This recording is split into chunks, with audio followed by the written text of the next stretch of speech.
Now that you're starting to get your own catering jobs, you might be dealing with leads with larger guest counts than you're used to. This podcast aims to help you determine whether you're ready for these larger events. If you have any doubts on your ability to handle such large gatherings, by the end of this podcast, you'll have a clear answer. You might be surprised by how easy it can be to serve large catering events buffet style. What would I define a large catering event? For someone just starting out their own catering business, you're probably working by yourself without any staff on payroll, and you may not have a permanent professional facility for cooking. Check my other videos for dealing with those situations, but for these types of caterers, like us, I consider large parties to be any event with over 40 guests. In this podcast, I'll provide advice for executing buffet-style catering on the higher end of the guest count. So let's say that you have a lead for a 50-person buffet-style catering. Use the free spreadsheet available in my website to determine the portions and the quantities and the items to purchase and calculate your quote. If you're unsure how to do this, please refer to my must-watch playlist to learn more. When it comes to executing a large buffet-style event, consider the following pointers. Number 1. If the event has more than 40 or 50 guests, you may want to consider having an extra pair of hands with you. In my course, I teach you in the War Map section where to find these people. I don't know anyone with spare time who would turn down $200, $250 cash to help serve food at a buffet for a couple of hours. Given the potential profit from the events of this size that you'll be pulling in, offering $200 to $400 or $500 cash to somebody or a couple of people to assist you serving a buffet of this size would be worth every single penny. Number 2, to keep the food fresh, it's important to put out on the buffet line in stages. For example, if you're serving a turkey dinner, have trays with 12 orders of turkey each.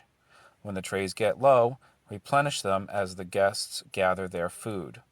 This ensures that the food remains hot and fresh for every guest. The less desirable alternative is having all the food out all at once for extremely large parties.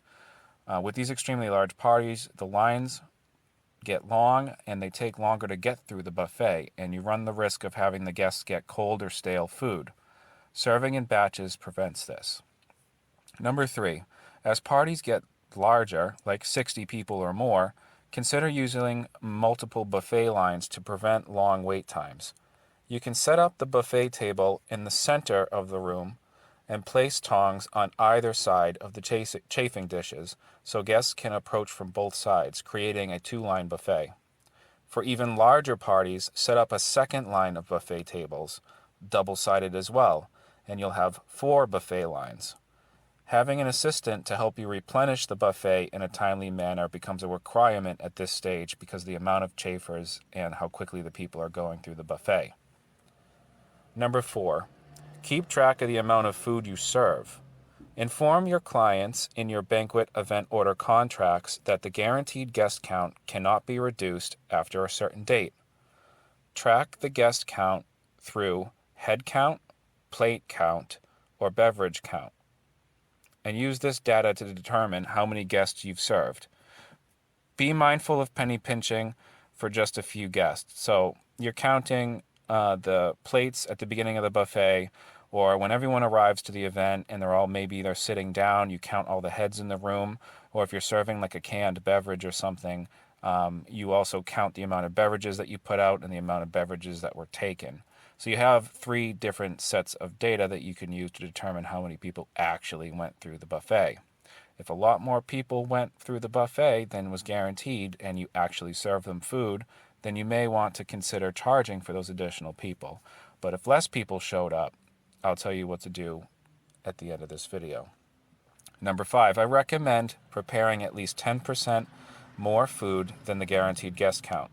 This allows for some of the heavy eaters to take more food if they need to, or it also helps you capture any additional sales you might get from guests who showed up and weren't expected to arrive and they still went through the buffet. Number 6, during large events, ensure you can monitor the buffet lines at all times. Be ready to respond to guest needs and answer questions, and most importantly, be able to know when to restock the hotel pans and the chafers with fresh product throughout the buffet service.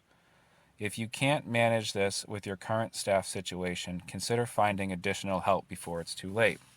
You're not going to be able to monitor the buffet if you're in the back kitchen preparing more food that should have been ready before the buffet started.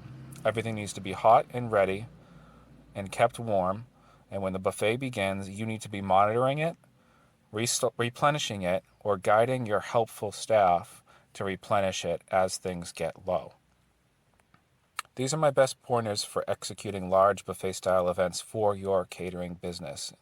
If you believe I missed anything, please let me know in the comments below. I'm always looking for fresh ideas for content to help you succeed.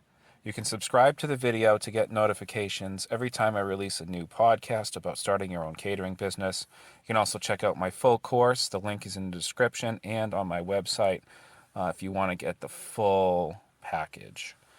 Until next time, good luck out there. Let me know if you need any further adjustments or you have any other requests.